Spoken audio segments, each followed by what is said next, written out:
Welcome back. I guess you know my face already from this morning, but I think all the presenters are here now of the three papers, so I think we can, well, we still have 1 minute, but we can already prepare. So the first presentation will be by Bart, and basically we have two input-output presentations today, and one, well, which is firm level data, but uses one input-output table, I think, so fits together, are on environmental concerns of sustainability.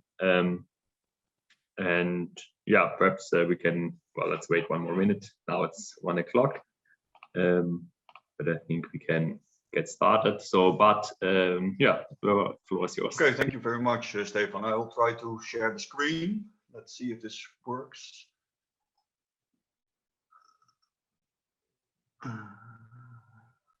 Screen.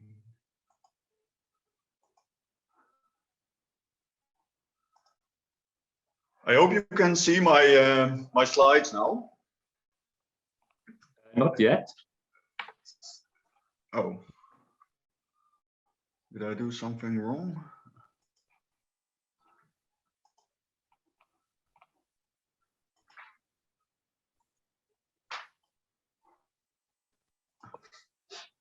Can you see it or not, Stefan? No, we don't see it. Oh, and apparently, oh, wait. Yes. Yeah, now we see you. Yes, perfect. Yeah. I forgot to push one essential button. Apologies. Okay, so let's start quickly then. So this is a paper together with Chan Chaye, who is like me at the University of Groningen, and he's also present here in this session. And we will focus on specialization and the implications of global supply chain fragmentation on how well or how badly countries are doing in terms of their environmental performance. So here I have a slide that gives you an idea about the variety of environmental performances of countries. So this is at the national level, taking all sectors together. And along the horizontal axis, we have the CO2 emissions per dollar of value added in 1999 and 2008. And in this presentation, I will focus on 2008, so the red crosses. And as you can see, the axis has a logarithmic scale, so the differences are even larger than what people naturally think if they see a graph like this. And these are just the environmental performances in terms of emission intensities of the largest 15 economies in the world. So they vary considerably. And then one of the old questions already is, to what extent are these differences due to international trade? So there's this literature on the pollution haven hypothesis, for example, that says that rich countries tend to offshore the polluting products or polluting activities to countries where environmental regulation is more lax. And as a consequence of that, the developed countries will be relatively clean, and the poorer countries with the laxer environmental regulations tend to be dirtier in terms of their production activities. Now, what we argue in this paper is that the nature of trade has changed, and we are definitely not the first ones to argue about this. But as far as we know, we are the first ones, or at least among the first ones, who try to link this to environmental performance of countries. So in the global value chain revolution, internet played a critical role. It became easier to communicate across the world. It became easier to manage inventories all over the world.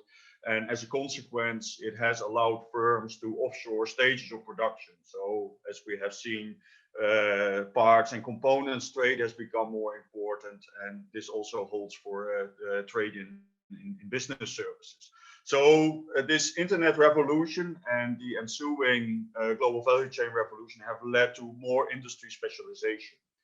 But next to that, internet or improved internet has also allowed firms to offshore specific activities. So they are still active in their industry, but part of the activities could be offshore to other places in the world where comparative advantages were present regarding these activities. So, for example, fabrication effects fabrication activities could be offshored.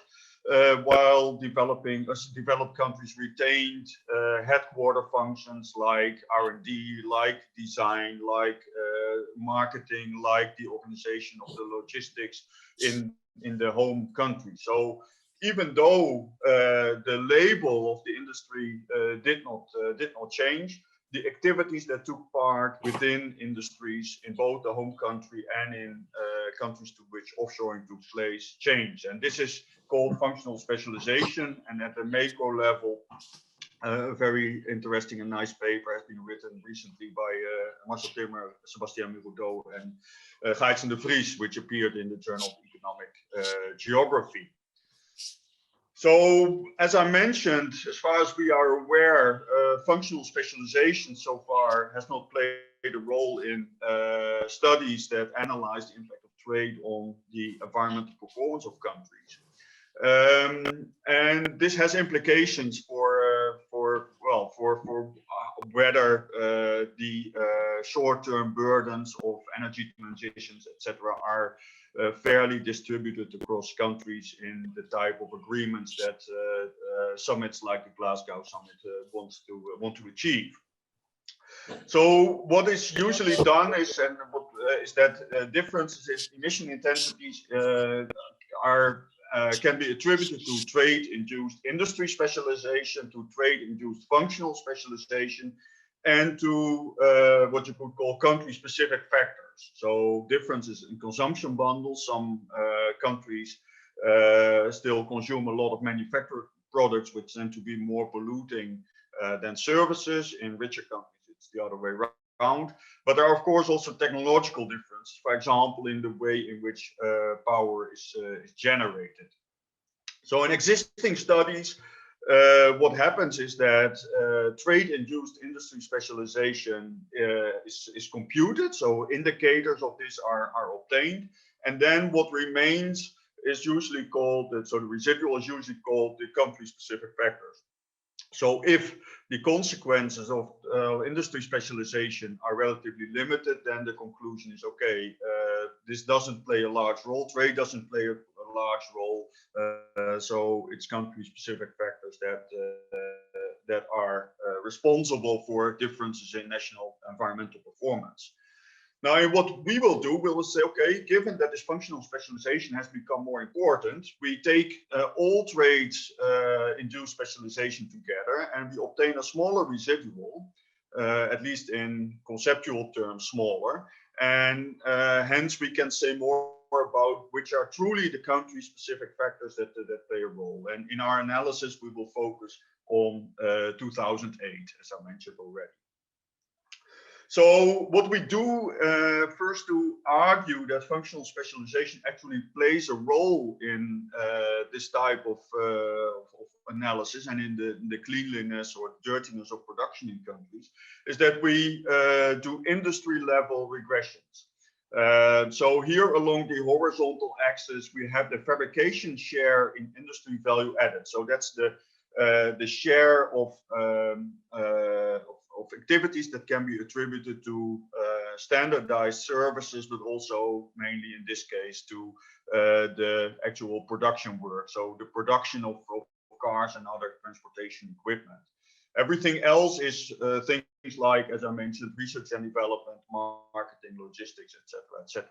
And you can see that in the car manufacturing industry, and this is just an example, there's a huge variation. So on the left-hand side, we have the United States car manufacturing industry and the German car manufacturing industry, with shares of, well, close to 40% of fabrication activities. On the right-hand side, we have here Japan and Mexico and also China.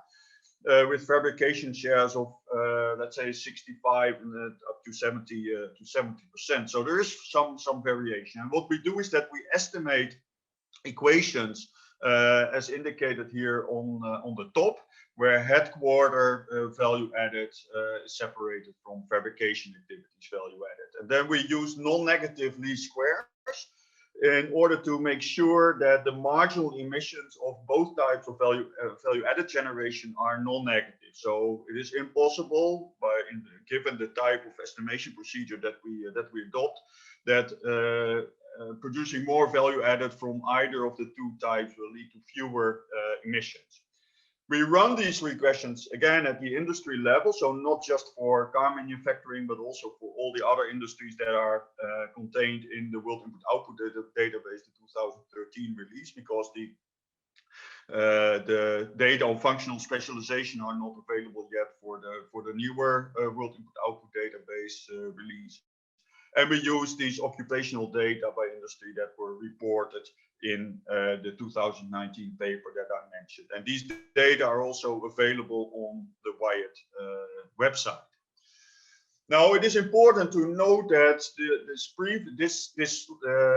this graph relates to the emissions by the industry itself. So how much CO2 is emitted per dollar of value added in the car manufacturing industry itself. But of course, we should also bear in mind that car manufacturing, especially the fabrication activities, require a lot of electricity, but also other types of intermediate inputs, and these should also be taken into account.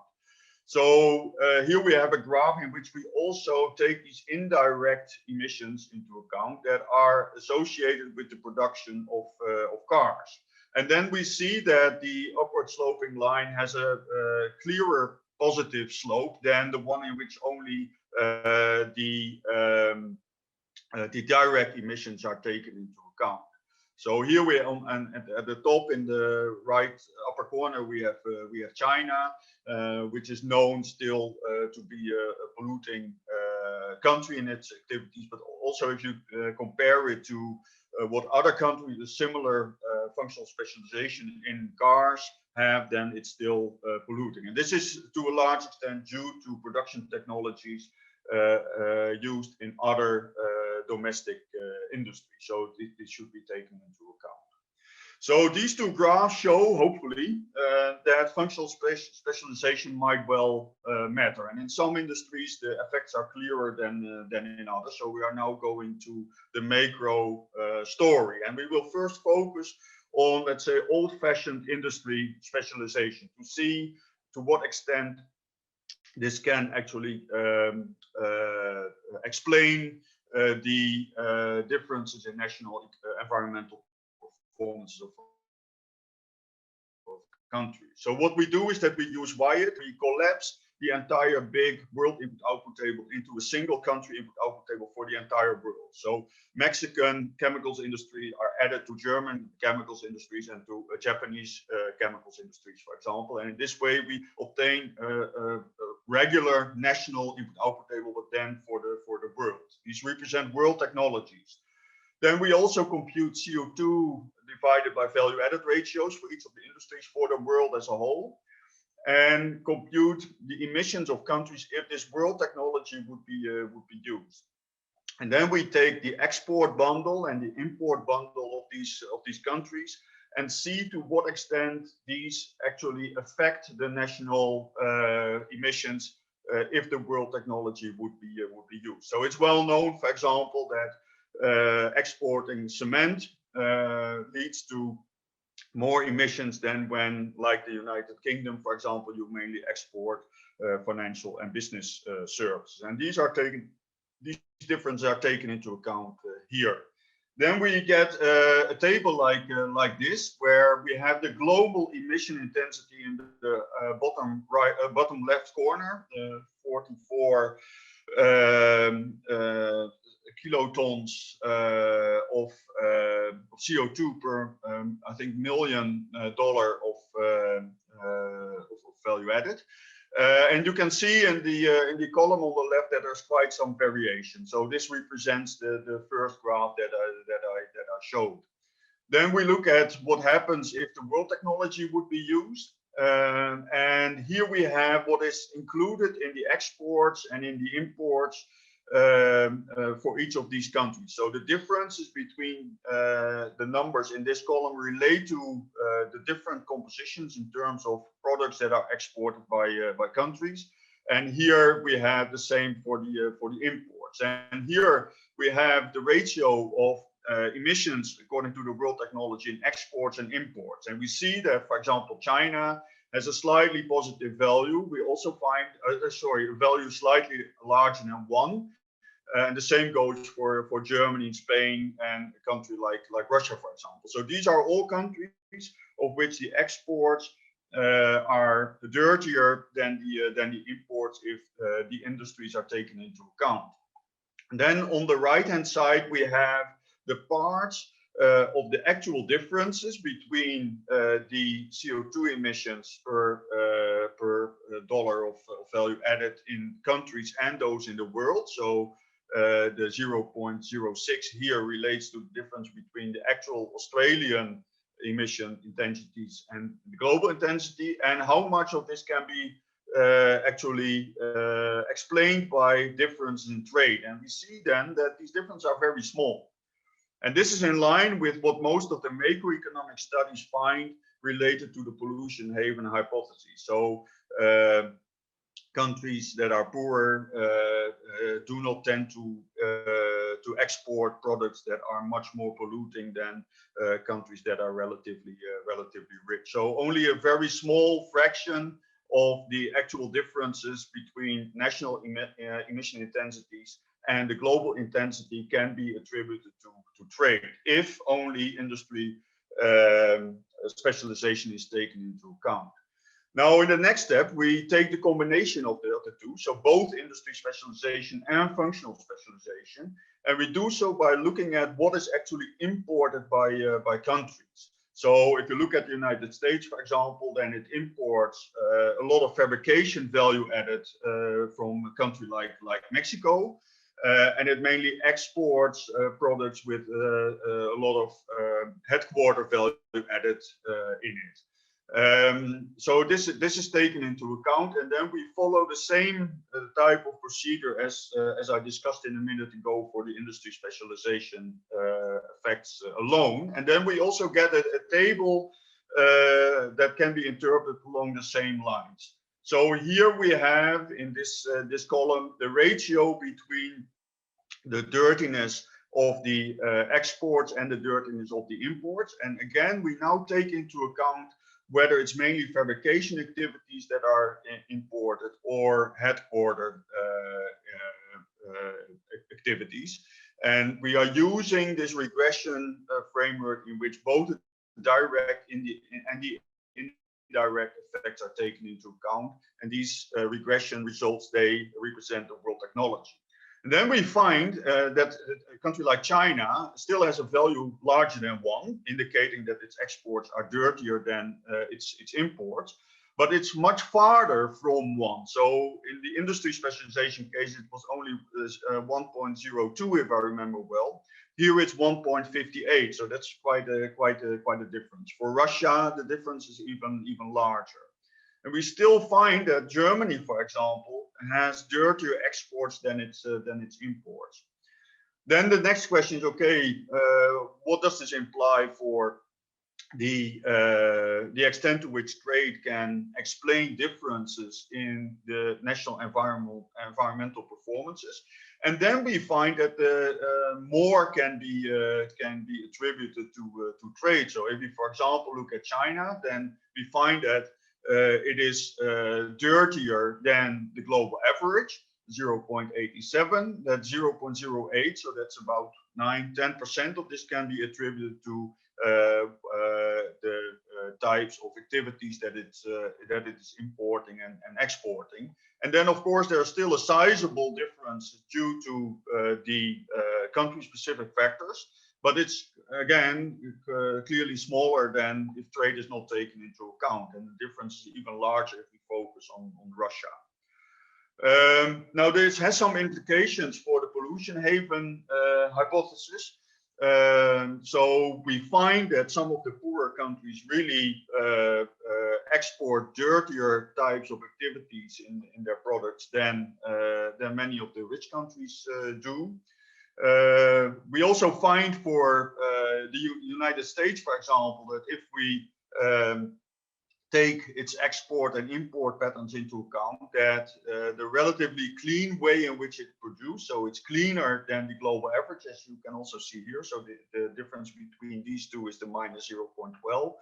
That close to half of this is actually due to the activities that it imports and exports. So there is more evidence in favor that would at least be in line with the pollution haven hypothesis. Still, there is no universal law. So I don't have time to go into this much deeper, but for countries like India, Germany, and Japan, we don't find results that are in line with the pollution haven hypothesis. And that might be the most important finding related to policy making. That trade should be taken into account when deciding on what would be a fair distribution of the short-term cost of the reduction in global greenhouse gas emissions. Because if the current features of trade are taken into account, differences can be relatively large. Those differences that can be attributed to trade. That's it for now. Thank you very much, and I'm curious about the comments and the questions. Thank you. Thanks a lot for your nice presentation. Let's move directly to Finn-Ole for the comments. And at the same time, of course, if you have questions, please let us know throughout the chat or raising your hand, etc. Yes, just give me a second to open my slides.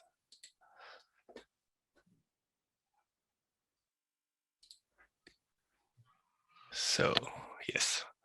Yeah, first of all, thanks a lot for this fascinating talk, and it was also a pleasure to read your draft.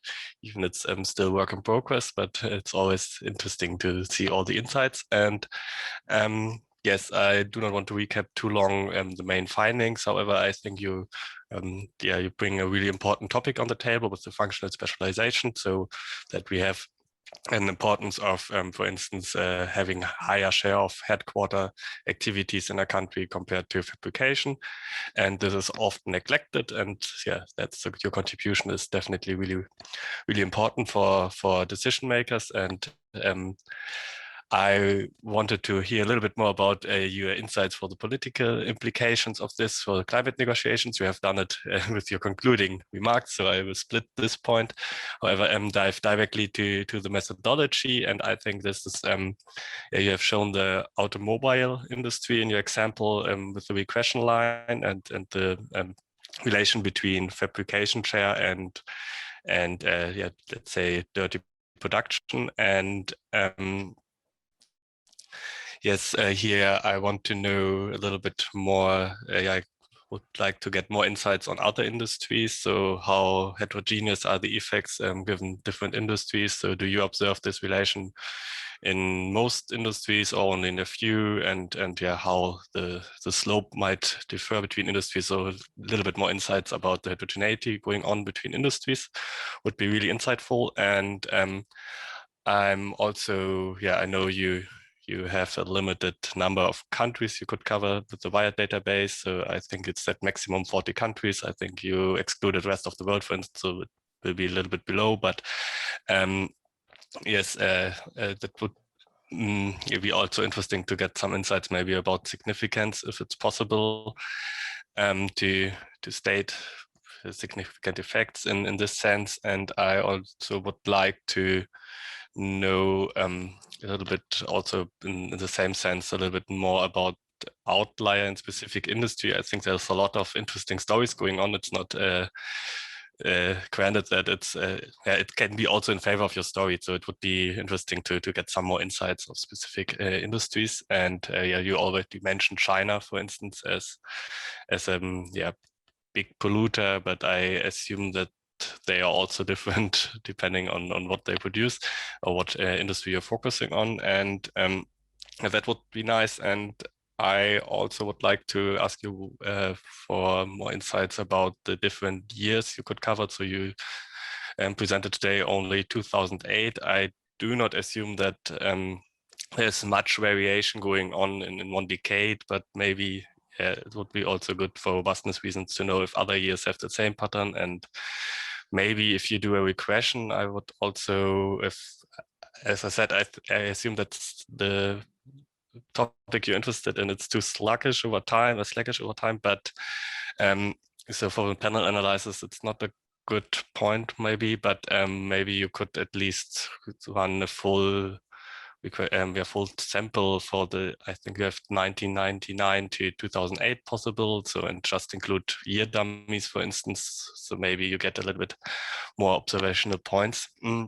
Yes, so that would be a good to know. And the heart of your findings is the last table, I think. So it was my opinion. It's a fascinating table. You can spend a lot of time to understand all the different columns, but here you have the first two columns, value added over carbon dioxide, and do not include the indirect emissions, which in my opinion, was a really good insight. So is it important also for the next columns if you, for instance, include the indirect emissions in the first column? So they would also know a little bit more about your decisions at this end, because that's, I think, a great tool that you can use with possible to capture. And yes, and again, the year topic, if you use there the regression coefficients, if it makes a difference for other years, or for including, for instance, a year dummy and run a full regression. Thanks a lot. Yeah, thanks for your comments. I will just add one small comment from the audience, which relates a little bit to one of the comments that Finn-Ole also just raised, which is about sectors. So here the question is, what about the services sectors? How and versus good sectors? So do you differentiate with that? Is it necessary to differentiate? And would the results be different for services only? And in that regard, the US being a service exporter, as stated here, what would be the role of this? Perhaps you could briefly respond to these, and and then we'll have to move on to the next. Yeah. Okay. Thank you, Finn-Ole, for your comments. I had to go quickly, so I fully understand that not everything could be understood. So first of all, the that I present in the last table, which are the most important results, of course, they are based on the indirect effects as well. So this is about national emissions. So we take into account that exporting a car also implies the generation of electricity that can be polluting. So that's covered. The results that are presented in the last table also cover trade and service. So these are national performances. So it's trade and services and trade in goods that are both taken into account. Also agricultural products, for example. So this is at the national level. About the outliers of China, yeah, that's something about which Chanya and I have thought quite a bit, and we have also changed our regression specification in comparison to a version that we presented before. One of the things that we should bear in mind is that China is a very big country. So each of these provinces has the size, or almost all of them have the size of a medium or large-sized country in Europe, for example. So we use weighted regressions in which the weights are given by value added. So that's why China gets a relatively large weight in the regressions. But these regressions should be seen as a way to obtain information about a world technology, as a world average technology. And given that China is so big and indeed is polluting, we think that this is a fair way to do it. For some industries, China is a very large outlier. For electronics, it's even worse than for transportation, for example. But there are also sectors for which the differences are much less marked. But this should be seen as an accounting exercise. The more detailed data available, the closer the estimates will be to reality, the estimates of the trade-induced effects. But our main purpose is actually to show that we should take this functional specialization into account, and that it might have policy implications. And I don't think I have time to discuss these any further. But I hope that I covered most of the points that Finn gave. 2000, just before the financial crisis, and at that time, global value chains were the most prominently available. So we thought that choosing that year would be the best option. Thank you. Okay, thanks a lot. I saw Finn nodding, so I think his comments are covered. Let's move to the next presentation then, and I see the X-ray. You have turned on your camera, so please, the floor is yours. Thanks.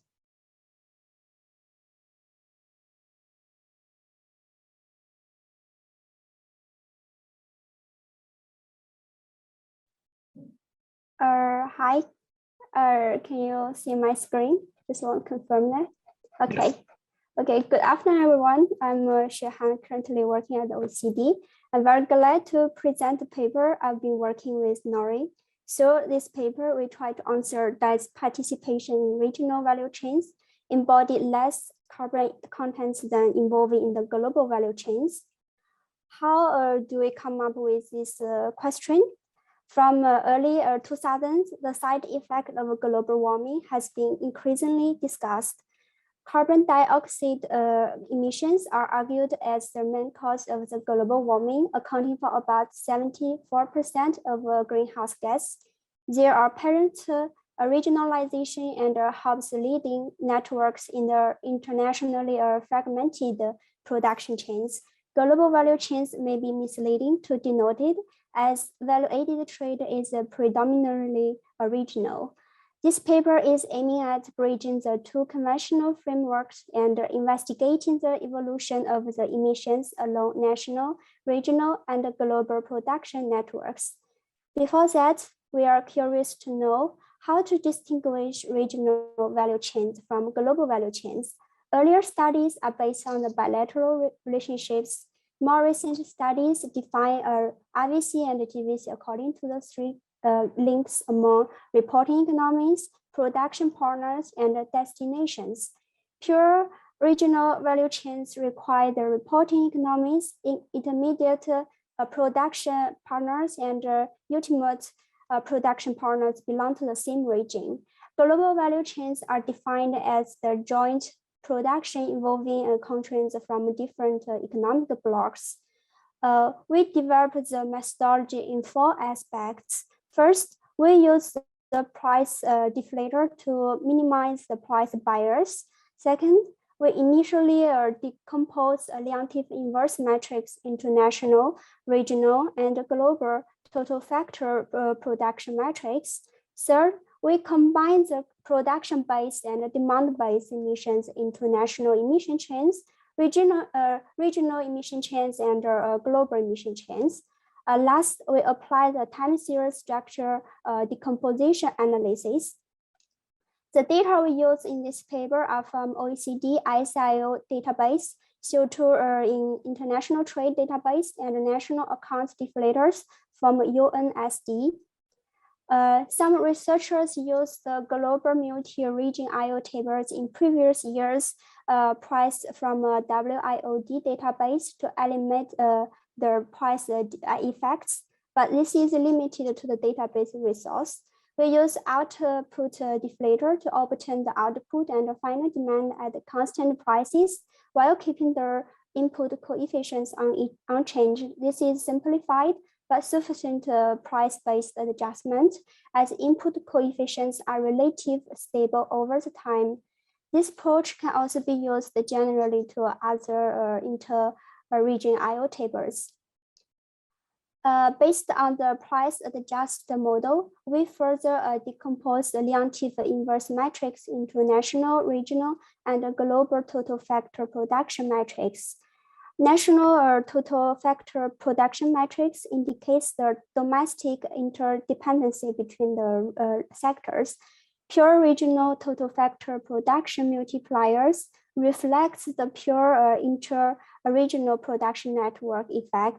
This element is only positive for countries belong to the same region. Global total factor production multiplier denotes the extra regional production network effect.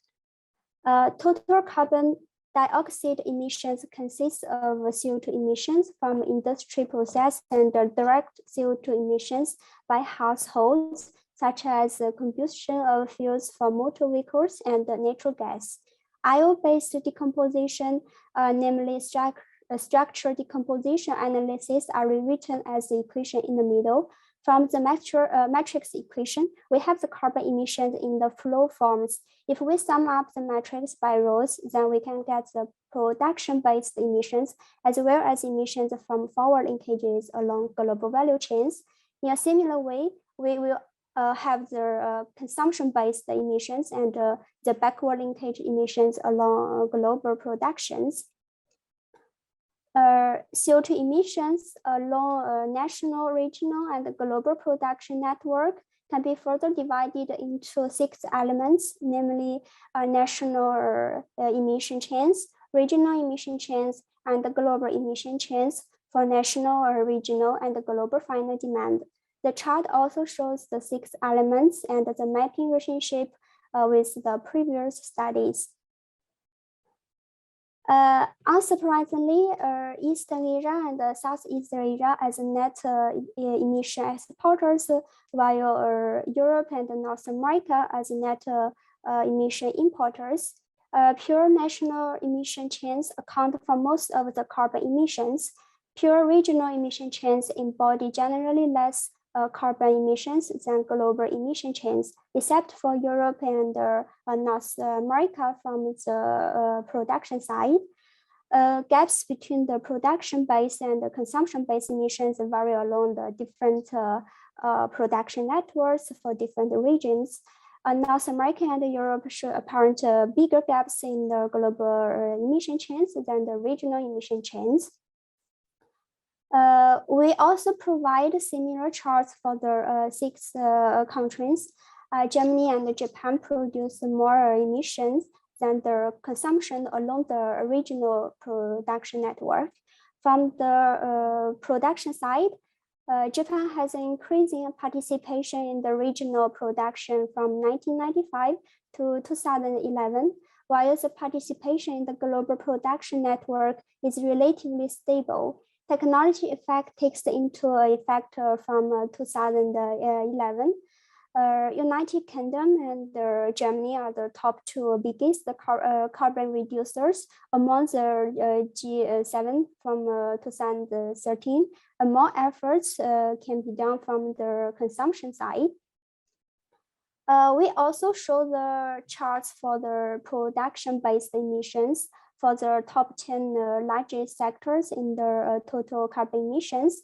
Most sectors are involved deeper into the regional and the global emission chains before 2008. Foreign outsourcing is decreasing after the crisis. Emissions produced in those sectors are largely driven by the regional and the global fine demand before the 2008. The tree map gives an overview of the sector level structure share for the year 1995, 2008, and 2018. Electricity and basic metal remain the largest carbon emission producers. Petrol products produce relatively less and less carbon emissions. Energy mining has increasing emission share in the total emissions, especially along the regional emission chains. Here's objective is to diagnose the drivers of trends in total CO2 emissions. In the end, we have the equation in the product format. We decompose total CO2 emissions into 6 factors. The household's direct use effect, CO2 intensity effect, and global production network effect, the regional production network effect, a national production network effect, and the final demand effect. However, from the OECD TIVA launch event, we see structural changes in global value chains from 1995 to 2018 growing up and falling down, resulting in similar levels for the starting and the ending points. Thus, we also use a time series decomposition formula to display the structural evolution in the decomposed drivers. First, we show the difference in carbon intensity and domestic final demand in SDA at the current prices and constant prices for the three key hubs. Changes in the carbon intensity and the domestic final demand and at the current prices are more fluctuant than the price adjusted results, which may result in overestimated driving effect in the SDA. Then we have a look at the results at the regional level. Europe and the North America regions show effective carbon mitigation policy effect, especially after 2008. Carbon intensity has been the main driver for carbon mitigation more effectively before 2008. The shares of direct carbon emissions from households of total carbon emissions are going downward globally before 2008, but climbing up after 2008. Both the regional and global production efficiency are improved after 2008, especially in Europe region. National final demand is the key driver of carbon emissions in most regions, notably in Eastern Asia. Regional final demand and global final demand grew slower after 2008, especially in South and Central America. Now we have a look at the annual change, structure change in CO2 emission for the 5 Eastern Asia economies. China and South Korea drive total carbon emissions in the Eastern Asia going above the world aggregates. Japan is the only country among the 5 economies who witnessed carbon reductions after 2011, which is effectively driving the improvements in the factor efficiency along the national, regional, and global production network. Before 2008, the carbon emission in those 5 economies production for final demand outside of the Eastern Asia have a higher growth than the world aggregate, while reversely after the 2008. Sorry, just quickly. Now, okay. You have about 3.5 minutes. Now we turn to the annual structure changes in CO2 emissions for the 3 North American countries. All 3 countries have lower growth in the total carbon emissions than the world aggregate. United States drives the total emissions in North America going downward. Emissions produced in Mexico are largely used for the regional or final demand. Total emissions in Canada and Mexico increased about 30% from 1995 to 2008, while reduced about 10% from 1911 to 2018. The mitigation drivers are factor efficiency and carbon intensity. Production factor efficiency in USA are more stable along the regional production network than global and the national production network. Last, we see the annual structure in the CO2 emission for the top 5 carbon emitters in Europe.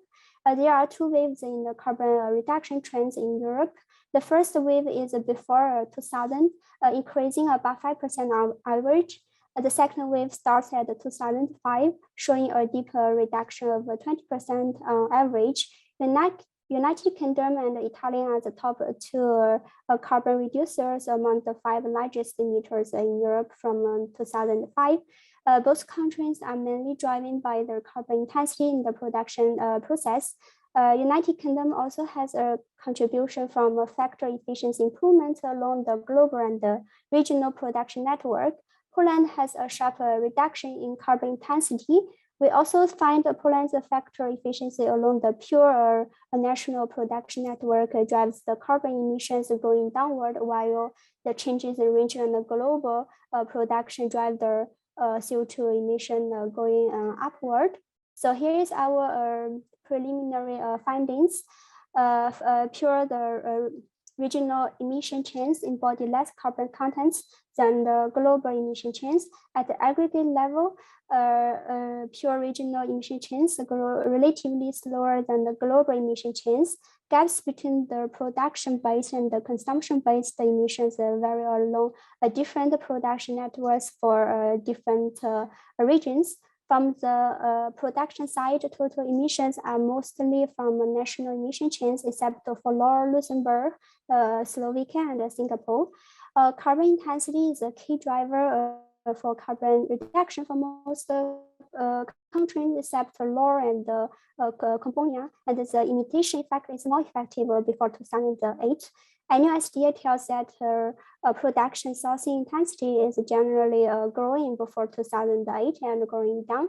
After 2008, developed countries has relatively more stable outsourcing structures. Carbon emissions embodied in the production for regional final demand grew larger than for the global final demand in North America and Europe, while vice versa for less developed regions. To conclude, there are no negligible difference in the carbon intensity and the final demand before and after the price adjustment.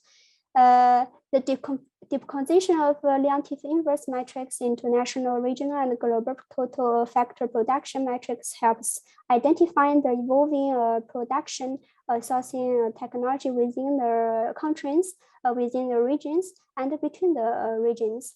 National, regional, and global emission chains gives a picture of the gaps between the production-based and the consumption-based emissions along different production network. Annual structure decomposition analysis shows a wider transformation than the two-period SDA. There are apparent different trends before and after 2008. This paper provides a new view for policymakers when it comes to where to insource and outsource intermediates in support of the carbon reduction. Further works coming on country sector analysis, price deflators, and African emission chains with 5 African candidates to be integrated into OECD ICIO database. And the technology spillover along a national, regional, and global production network. And last, the employment effect along the IVC and the GVC. Okay, thank you very much for your listening, and comments are welcome. Yeah, thanks a lot for your presentation, and let's move directly to Bart for his comments. Yes, thank you very much. Let me try to share the screen.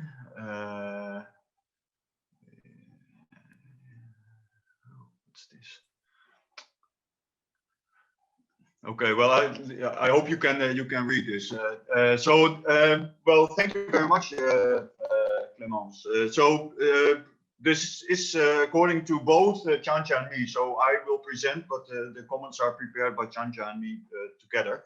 It's an interesting new decomposition that you provide, that analyze the relationship between changes in emissions and also and changes on the other hand in the way in which production processes are organized in value chains. So from a mathematical point of view, we don't have any questions about this decompositions, but we would like to know more about the mechanisms that might make these decompositions interesting. So you make this distinction, for example, between what you could call a regional fragmentation of global value chains and truly global fragmentation of global value chains. Why would these two different types of fragmentation lead to different results regarding the emissions involved? And I think that the paper would be even more interesting if you would first develop some hypothesis or some expectations, and then after you have done all the analysis and you present hundreds or thousands of results towards the end of the paper, that you can show whether these are in line or not with what you would have expected. And I think that would really add to the insights that could be derived from the paper. Then when it comes to the emission coefficients, you divide the emissions by gross output, which is common in input-output analysis. But with the emergence of global value chains, we don't think this is the best way to go forward anymore. Because a sector can have a lot of gross output if it just adds a little bit of value added to inputs that it buys somewhere else, and then it can have a very small emission coefficient, whereas emissions divided by value added might be much larger. So we would argue that it would be more insightful if you would frame your decomposition in terms of emissions per dollar of value added and changes therein over time. Then this is a technical issue, and maybe because of lack of time, I should leave it here and go directly to the fifth and final point. In the paper, you argue that it is not necessary to use inter-country input-output tables in constant prices or in prices of the previous years. But we think this is really important to do, and we know that these tables are not available right now. We also know that there are some initiatives underway in the OECD to start constructing these. But if you use the type of deflation that you propose here, then value added by industry can go into very weird ways. Value added measured in constant price. It's something that we did in Wyatt before, just to see what would result, and it led to results that were, for some countries and some sectors, even nonsensical. So I understand, or we understand the limitations of the data that you have at the moment, but we think that it would be best first to construct inter-country input-output tables in constant prices, and only then start doing interesting decompositions like these. Thank you. Thanks a lot for your comments. Perhaps you would like to briefly respond to those, and in the meantime, we can collect more questions. But yeah, so please just over to you.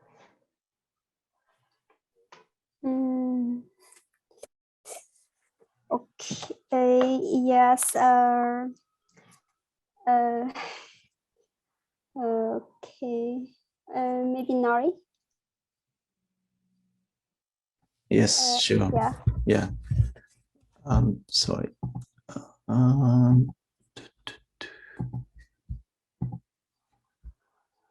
Yes. Thank you, Bart, for your comments, and your comments are always useful.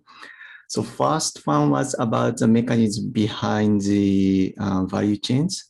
We agree that it would be first better to maybe decompose TIVA rather than CO2, so that we can first understand the monetary flow structure, and then we can go there. And to be honest, we first made this title of the paper, but actually while we are developing the methodology, we are a bit far from the paper title of this presentation, so that in the next time we may go for a different direction, because to answer the question of regional or global, it doesn't mean that it can go to apply to all sectors in all countries. It's rather country and sector specific and demand specific issues, so that maybe our title could be confusing. And I think it's also your comment on the how to measure the CO2 over output or CO2 over value added.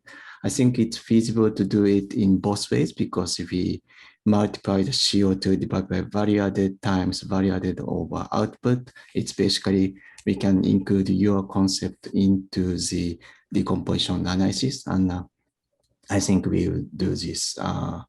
We will try that at least, yeah. And also for the fair comment on the price, we actually have some basic ideas about the price by sector.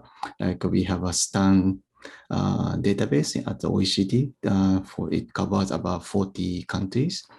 But still we are missing like large countries like China, India, so that first we will first have to find a way to include the proper price deflator for those big countries, and then we can finally deflate the whole ICIU system. Thanks. Yeah, thanks a lot well, for your comments and for replying. And I think now it's time to move on to the third presentation. So let's hear from Finn Ole. Please, the floor is yours.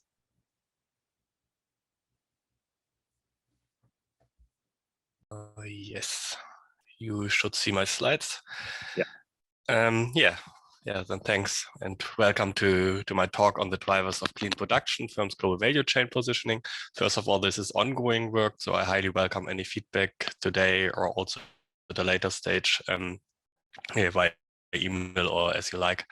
And what I do, this is empirical research based on firm level data mainly, so a little bit another methodology than we had before today, but yeah, and I investigate the relation between a firm's position in a value chain, for instance, how close it produced to the final product and how this relates to clean production.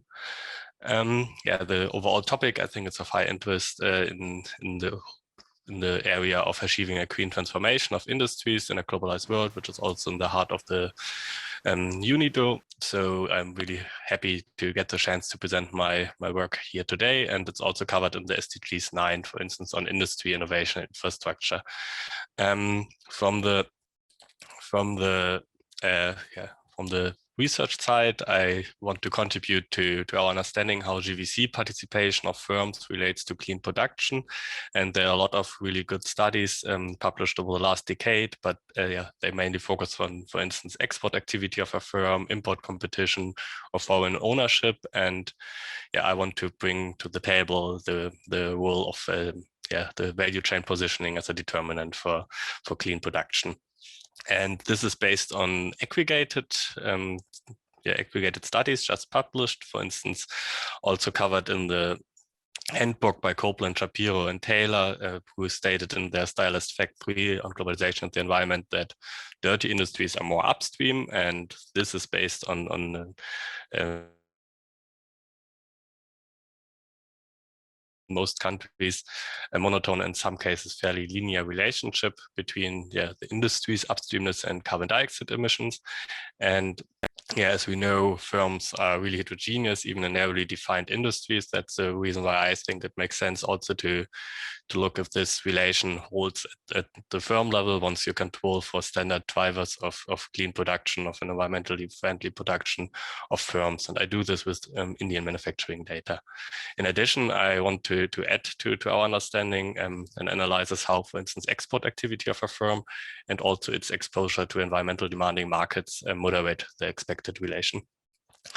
India is also, from my point of view, a really interesting country to look at this story. And here in this table, you find the relative carbon dioxide emissions over the last 3 centuries split by regions. And the history we had most carbon dioxide emissions originated from Europe and North America, but for the last decade this pattern completely reversed, and nowadays most emission growth originates from developing and emerging countries such as China or India. And in my analysis, I covered the period 2000 to 2014. And if you check India, in this time period, their absolute emissions more than doubled. Even per capita, they are still comparably low to, for instance, Europe or North America. So I think it's always interesting to look at the determinants of carbon dioxide efficiency, for instance, in India, and also in the special light of sustainable development, which goes beyond environmental aspects, as, for instance, employment of youth or female empowerment. So there's a lot of interesting topics behind this. And my 4 main hypotheses are, the first 2 hypotheses are based mainly on the aggregated study I shortly presented by Shapiro. And so I expect that a firm's energy consumption and carbon dioxide emissions increase with upstreamness, so being closer to the raw product. And I have to state at this point, I look to the manufacturing basis. But I expect this relation to hold. And the second hypothesis, I think, is similar, is observable for energy efficiency and carbon dioxide intensity, where I also expect dirtier production in upstream stages. And natural mechanism, for instance, is that in downstream position, we use a higher share, firms are more likely to use higher share of, for instance, labor as an input compared to upstream position where you need a lot of energy to extract raw materials, for instance, from the ground. This is one point. Another point is based on other research, also a mechanism which might take place is based on, we investigate in another project together with my co-authors, Herkenhoff, Krautham, and Steglich, where we, for instance, focus on corporate social responsibility and show that also spending in upstream position of firms into sustainable products transmits through the value chain to downstream position and even gets higher along the value chain. And another mechanism which takes place is maybe the visibilities.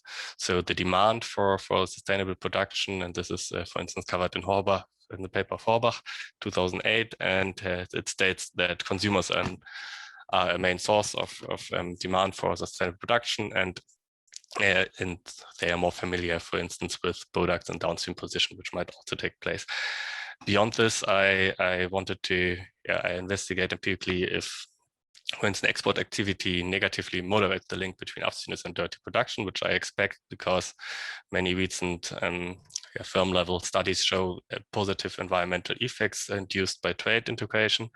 And if firms in upstream position produce with a higher distance from the technology frontier, these firms in upstream position might overproportionately benefit from trade-related environmental effects, positive environmental effects. And a similar mechanism might hold also for the exposure to environmental demanding markets, where, for instance, these markets are also characterized by really demanding consumers, and also they have, they are also equipped with, for instance, a good knowledge base in up-to-date technologies. And so we have similar aspects going on in these countries as well. And as I said, I use firm-level data from India, and this is the widely known BAUS database, and which has a really high level of product information, which is in the emerging country context quite unique, or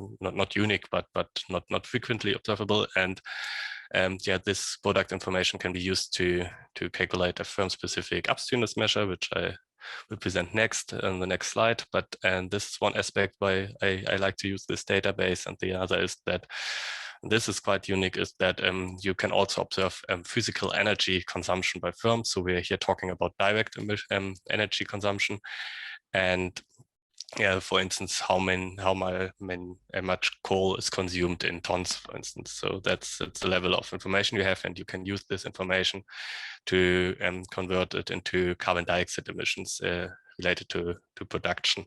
And this is done by Barris and Olivier in really detailed work, and they have been kindly provided me with the application files. So I have started the project without their application files, and now I combined or included them, and I'm really thankful for their willingness to share this, because I think at the end I have detailed information on carbon dioxide emissions at the firm level, which is quite nice. And to come up with the GVC positioning, I used the wire database to calculate the GVC positioning at the industry year level for the Indian economy. And I used the paper with Herkenhoff, Krautham, and Steglich approach, where we transformed this measure of GVC positioning, namely an upstreamness measure, which increases with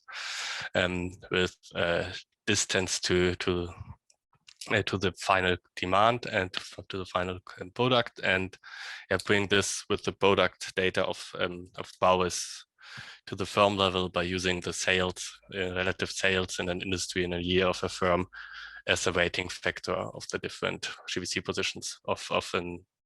For instance, if a chemical producer also produces pharmaceuticals, chemical is really upstream, pharmaceuticals really downstream, then the sales determine the position, and this leads to variation within an industry of firms. So we have, for instance, depending on the product mix, we observe different GVC positions due to the different sale levels. I run a standard OLS estimation as a basic approach, and yeah, this is the upstreamness measure where I'm mainly interested in. It's lagged by 1 year, and besides this, I also explain, for instance, the environmental outcome in absolute levels and in intensity, so using sales as a weighting factor, and yeah, to explain this with standard controls in the literature of determinants for clean production or environmental efficiency and also energy efficiency. These, for instance, are export status, foreign ownership, and size, state ownerships, R&D spending, and so on. Beyond this, I include an industry dummy in my main specification to get the variation really within industries, and yeah, also region and years fixed effects are used in my main approach. In addition, what I also do, we talked today about differences between industries. So in terms of carbon dioxide emissions, so for instance, service products are less polluting, and I add also dummies for a firm being purely a manufacturing firm, also producing service products, mining or agriculture products respectively. And yes, these are my main results. The first 4 columns are the absolute values of energy intensity and the energy consumption in MMBTU and carbon dioxide emissions. You would see all specifications I find a positive relation, and if I focus to the intensity, if I focus on the intensities where I use sales, so if the weighting factor, yeah, the similar approach is also, and the similar result is also observable. So in words, along a higher upstreamness of a firm relates to its dirty production.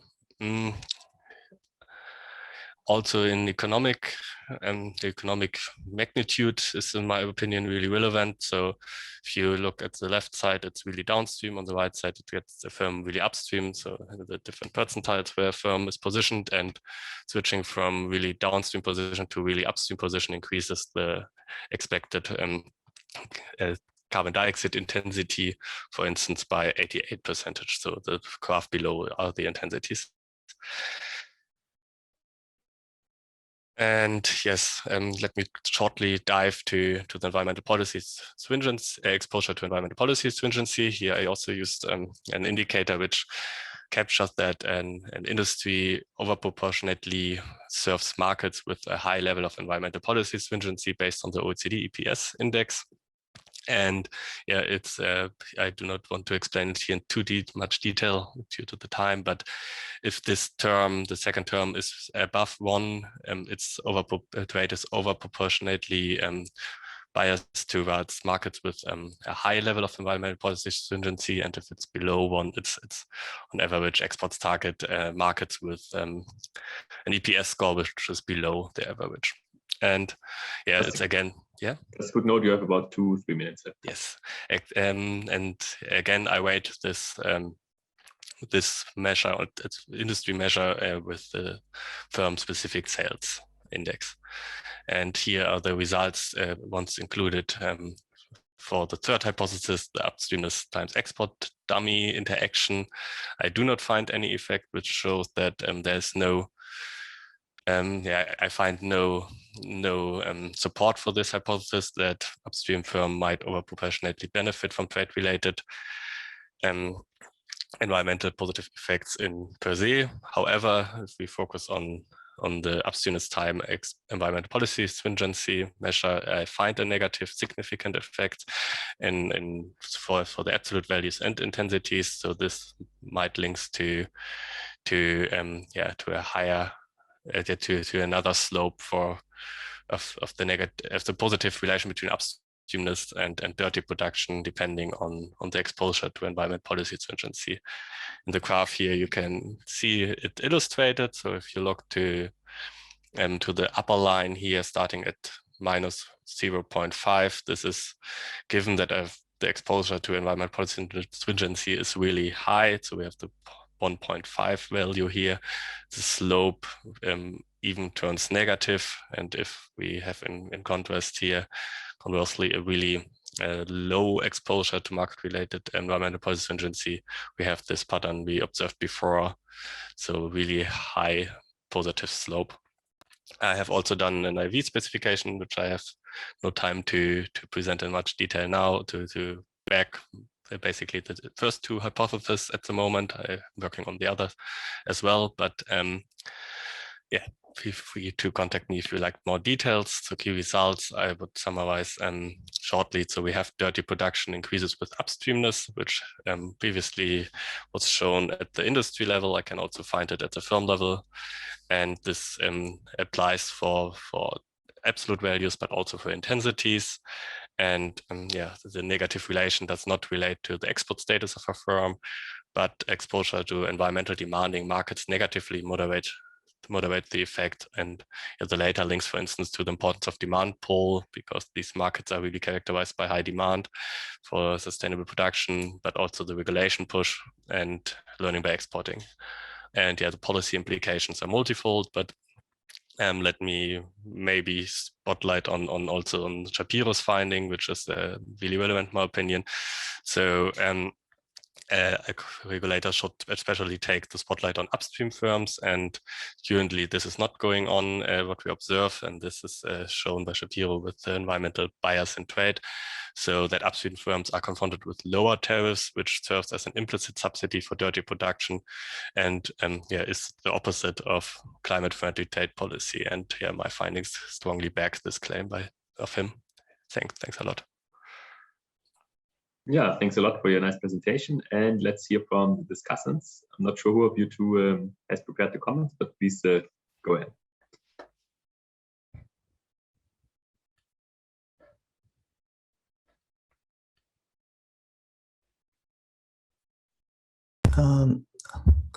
So I will present the comments. Thank you. Thank you for the presentation. It was an opportunity to learn about your study, and I think the analysis on India is really important.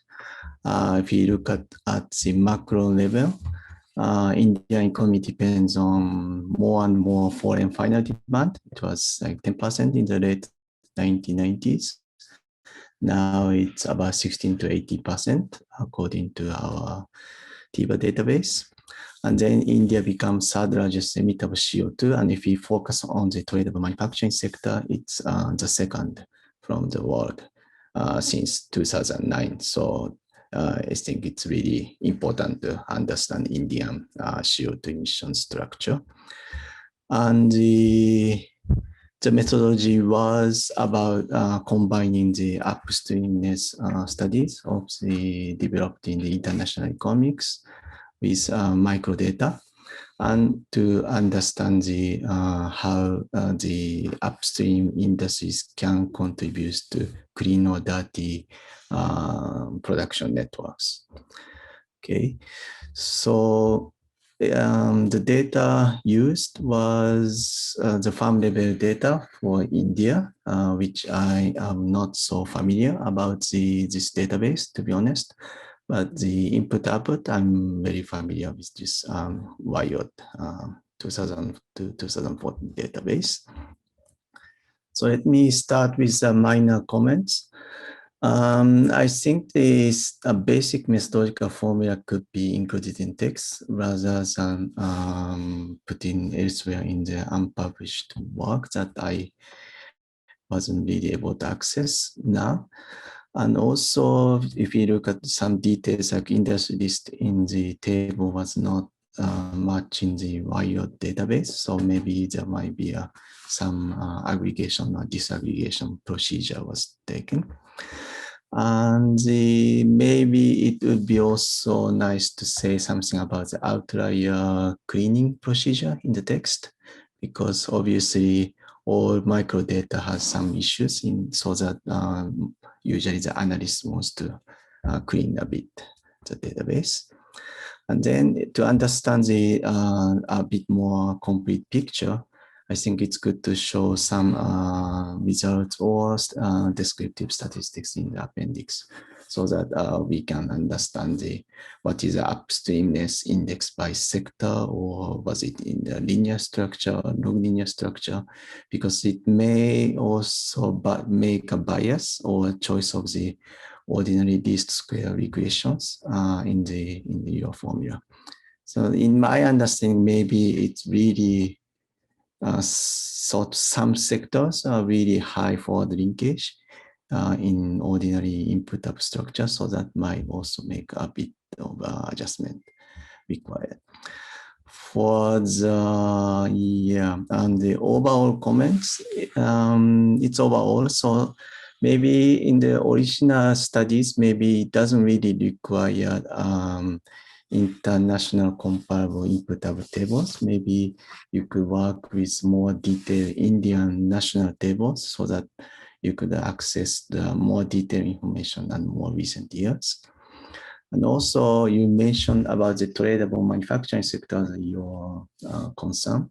But if you look at the emission structure, like from our previous presentation, the water, air transport, and mining sectors are also contributing a lot. And they're also tradable goods. So maybe those companies could be included in your study.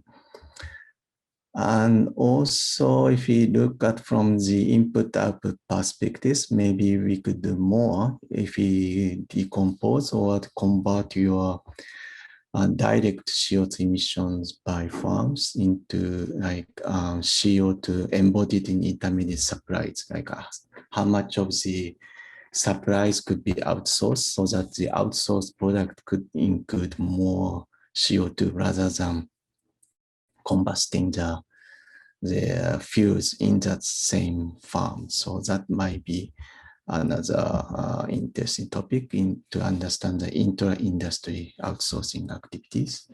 And then overall energy input is actually important. CO2 is just a one dimension, so maybe a physical energy input or how those companies are using electricity could be interesting.